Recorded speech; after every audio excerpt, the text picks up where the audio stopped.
से कौन आज हम फुटा कलम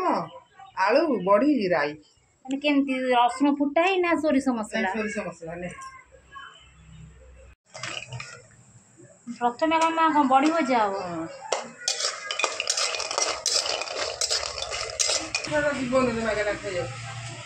बड़ी को भाजी सारी काढ़ा पर आलू को भाजवा आलू को टिके एपट सेपट कर सारी सोरिष मसला दबा सोरिष मसला दे सारी टिके एपट सेपट गोलेबा मसला दे सारा पर हल्दी लुण पड़ो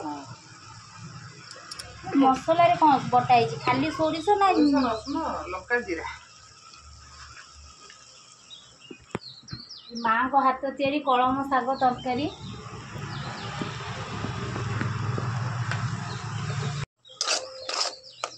सोरिष मसला बेसी कषिबेनी गोटे मिनट एपट सेपट करला पर पानी दे दे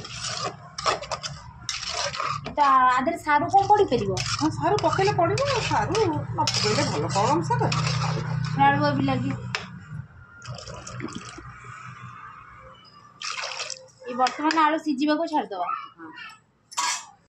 ये कलम शाग टिक टिक कटा हे बड़ी भजा रही टमाटर भी रही पड़ो आलू सीझी गला ना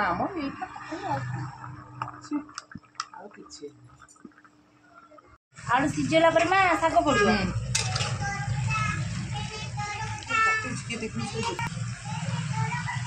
टमाटर केते पड़ो टमाटर ये शाग सीझी सारी आलू हाफ सीझा होता शाग पड़ो आलू 70% सीझा ना हाफ सीझा हेले केमती हो शाग कैसे सीझे घोड़बनी पके टिके घोड़े दब टिके जस्ट नरमी आसी टमाटर पके घोड़े दब पुणी 5 मिनट छाड़ दब अधा अधा भिंगी रख शाग आप सीझाला बर्तमान आम टे टमाटर पकईदे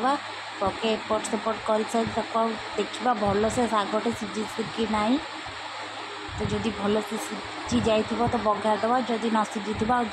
टे सीझेदबा बड़ी पड़ोनी बड़ी बघार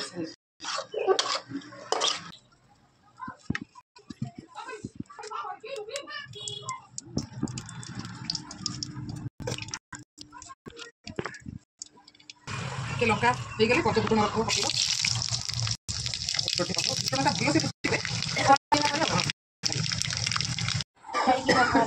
बर्तमान शाग को बघार दबा